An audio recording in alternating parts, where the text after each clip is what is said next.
Chào các em, hôm nay chúng ta sẽ học bài đầu tiên của chương trình âm nhạc khối 6.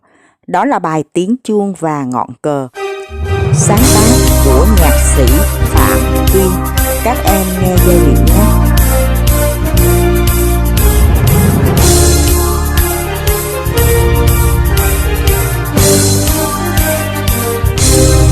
Trái đất thân yêu, lòng chúng em xiết bao tự hào.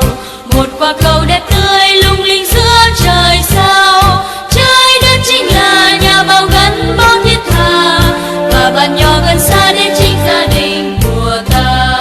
Bom binh bom hồi trường ngân vang khắp nơi, trong khúc ca đầy tình yêu thương sáng ngời.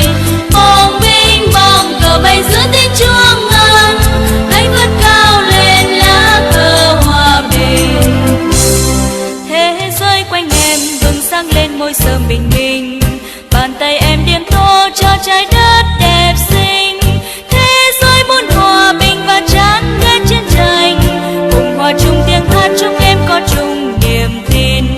Bom binh bom mùa trường ngân vang khắp nơi, trong khúc ca đầy tình yêu thương sáng ngời.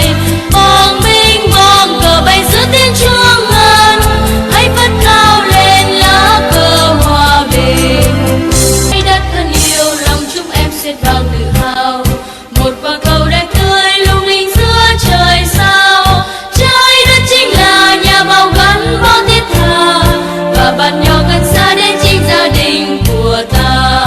Bom binh bom hồi trường ngân vang khắp nơi, trong khúc ca đầy tình yêu thương sáng ngời.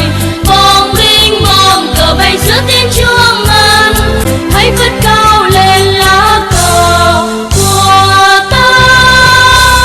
Chúng ta vừa mới nghe qua bài Tiếng chuông và ngọn cờ. Bây giờ chúng ta sẽ tập hát nhé. Mỗi một câu sẽ hát 2 lần. Các em bắt đầu nha.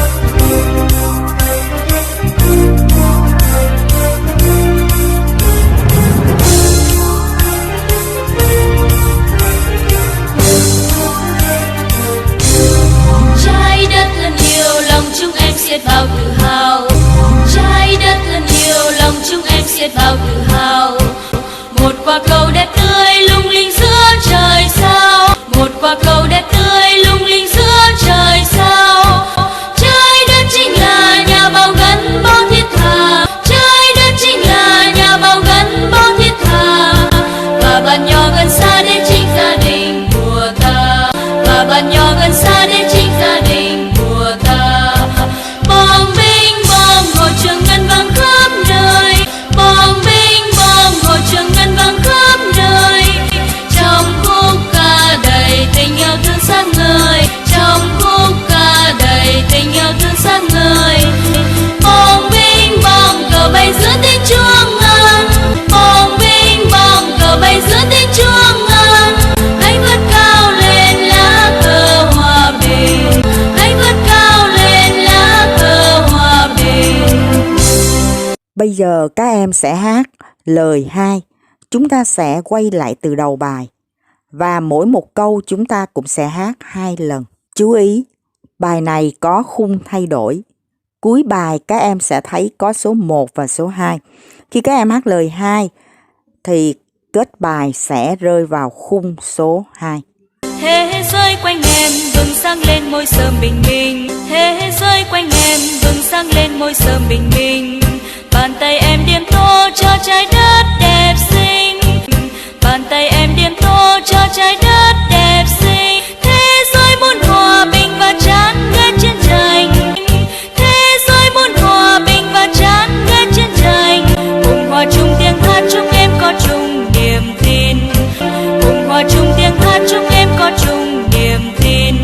Bom binh bom mùa trường ngân vang khắp nơi. Bom binh bom mùa trường ngân vang khắp nơi, trong khúc ca đầy tình yêu thương sáng ngời. Trong khúc ca đầy tình yêu thương sáng ngời. Bom binh bom cờ bay giữa tiếng chuông ngân.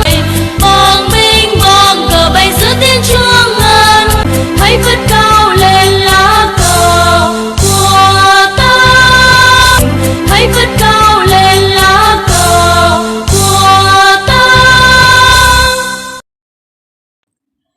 Chúng ta vừa mới học xong bài tiếng chuông và ngọn cờ. Các em nhớ luyện tập nhiều lần. Chúc các em hát thành công. Chào các em.